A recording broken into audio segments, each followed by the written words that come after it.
Millions of gallons of Colorado River water hurtle through the Hoover Dam every day, generating electricity for hundreds of thousands of homes.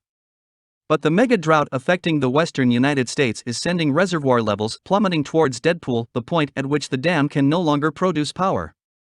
We are 23rd year of drought here in the Colorado River Basin, and Lake Mead has dropped down to 28%, explains Patty Aaron of the U.S. Bureau of Reclamation, which operates the dam. She was referring to the vast lake created by the building of the dam.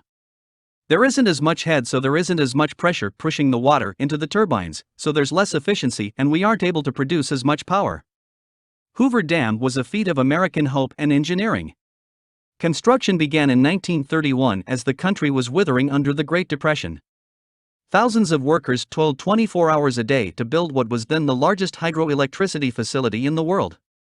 The dam stopped up the Colorado River, creating Lake Mead, the biggest reservoir in the United States.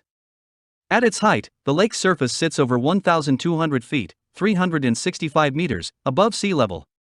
But after more than 2 decades of drought, it is now less than 1,050 feet, the lowest since the lake was filled, and falling about a foot a week. If it drops to 950 feet, the intakes for the dam will no longer be underwater and the turbines will stop. We're working very hard for that not to happen, said Aaron. It's just not an option to not produce power or not deliver water. The Colorado River rises in the Rocky Mountains and snakes its way through Colorado, Utah, Arizona, Nevada, California, and northern Mexico, where it empties into the Gulf of California.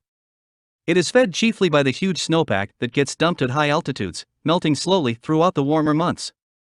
But reduced precipitation and the higher temperatures caused by humanity's unchecked burning of fossil fuels means less snow is falling, and what snow there is melting faster.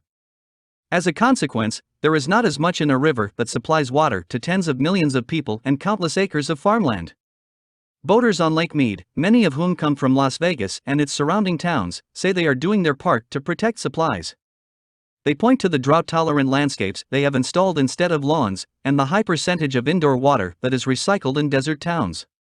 But you've got farmers in California growing almonds for export, said Cameron Wells, who lives in nearby Henderson, Nevada. Householders in Southern California have grumbled about the fate of their luscious lawns since being ordered to limit their outdoor watering to 1 or 2 days a week at the start of the summer. But there, like in the desert periphery of Las Vegas, there is plenty of new construction, with huge houses being put up in the resort settlement of Lake Las Vegas. And from the air, the vibrant green of dozens of golf courses mark an otherwise Dust Bowl landscape.